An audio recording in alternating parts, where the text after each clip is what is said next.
Hello guys, welcome back to Street Riders. We're here with Jack today. He's doing his MT09 Street Rally 2014 model, and he's going to tell us a little bit more about it today. So Jack, let's talk about the mods. Yeah. So it's got the Akrapovic full system, stainless up to the end cam, which is carbon fibre. Got a few other bits, crash protection, R&G, engine covers, GB Racing. It's got different levers. The forks have been wrapped red instead of the gold. Chain sprockets are uprated, and then just stuff like the tail tidy really. What chain sprockets are you running? It's a DID heavy duty 525, and then black JT sprockets. And the tyres? Pirelli Angel STs. And what are they like for budget wise? Yeah, they're pretty good. The whole set were 150 quid for both, I think, so a bit less than I used to spend, so I was a bit worried, like, are they going to be as grippy, but they're really good. No, I get that. Yeah. That's pretty smart. And I've noticed your rear hugger. Yeah. Can you talk a bit more about that? Yeah, so that's carbon fibre as well. That's part of the Street Rally kit. So you get these panels, carbon hugger, these bits here, and the whole front fairing. So they're not optional extras, they are. Yeah, it was a kit Yamaha did. So do you know if they're still doing it? No, it's limited. Because they're onto the new shape. You get MT09s now. They got different headlights, different tail lights. So they didn't actually make many of these. Do you have any idea where you got some of your aftermarket parts from? So some of them were on the bike when I bought it. So the exhaust was already done. The crash protection was done.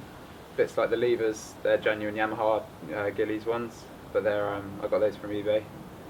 Mirrors were, a friend gave me them, so they're bar end ones. So it's a bit nicer, a bit lower down. You can see everything still. Do you want to talk a bit more about the spec then? Yeah, sure. So the brake horsepower. So it's a triple 3-cylinder, making about 115 horsepower. This has got a power commander and it's got the system and it's been mapped, so it's probably about 120 something. So do you recommend after having a full system, yeah, putting a power commander on there? Yeah, well, it depends what you want. Most people flash them, so you don't need a power commander. You just have the ECU remapped, so they'll put it on a dyno or just a bench map. That's cool. Alright, and your torque? It's about 88 newton meters. And so when's the peak point it come in? For the torque, it's around about the mid, so 6k. Power's right at the top, about 11.5. That's not bad. And top speed? They're actually restricted, so 5th and 6th have a speed limiter, I think about 140. And how does it feel when you hit the limiter? Yeah, it's just like hitting a brick wall really. We had it down at private road on a runway in Henstridge, and you hit it and it just suddenly stops pulling. But if you remap them and flash it, you can remove that, so I think they do about 160. That's not bad at all. And do you know anything about how much oil it holds? Or? It's just over 2 litres I think on this one, 2.3 I think. That's not bad. And the weight? Weight is 190 wet. 190 wet. That's not bad at all. So Jack, let's talk about handling. Yeah, sure.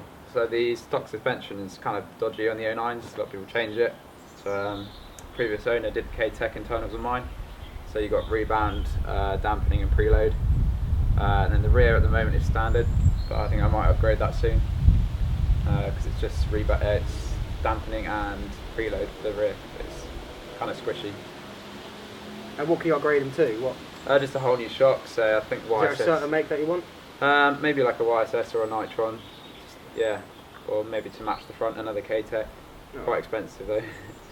And we did talk about one of the mods that you realised that you forgot to mention. Yeah, the chain adjusters and the Pro Bolt bolts. So they're just nicer bolts. Was there a reason why you changed them, or? Not really. The stock ones, when you undo the wheel, the whole wheel sort of slides back and forwards. These actually hold the wheel in place. Do you recommend?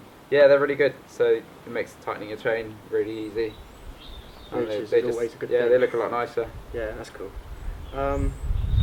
And 0 to 60 time, I don't think we ever covered that. No, on paper it's 2.7, but it might be a bit more than that depending on how good a rider you are, I guess. So.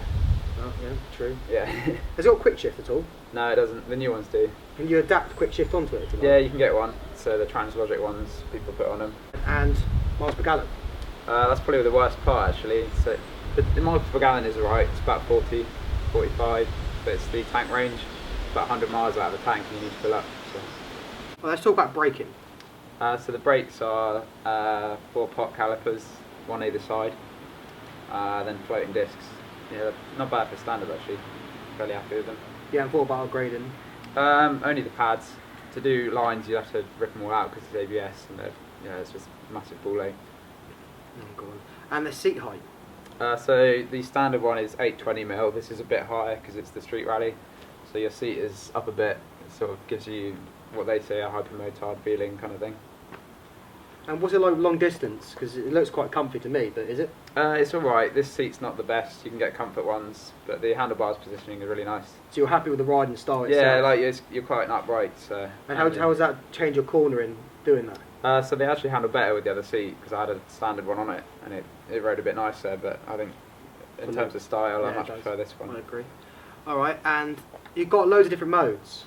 Yeah, so there's 3 modes. You've got A, B, and standard. And what do they do? So B mode is for like rain and wet weather.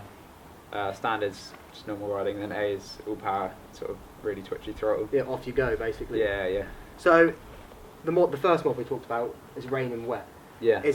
What's that? Traction control and ABS, is it? It doesn't have traction. Is it not? No, ABS is always on. It just it smooths out the throttle delivery. Oh, so it's not all power at once. No, it's quite nice. Yeah. I see. Smooth one. Yeah, we didn't talk about lights either. Okay, so the LEDs are around at the moment. The front was bulb, but I upgraded that. And was there a reason why you upgraded? I've always had LED bulbs in my bikes just so car drivers can see a bit better. And can you see better? Yeah, it's good.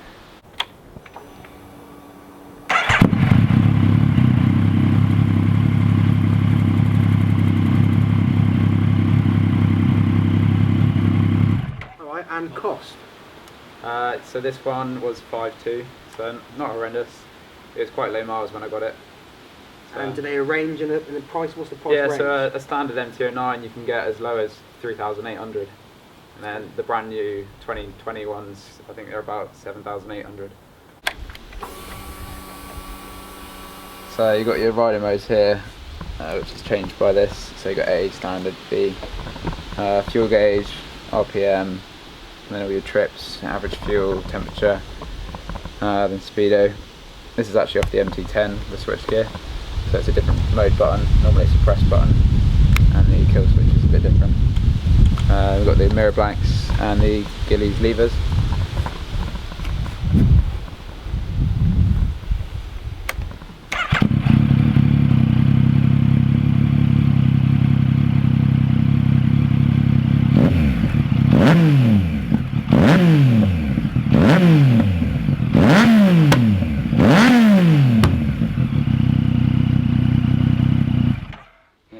We have another limited edition MT09. This is a sports tracker. This is Toby's.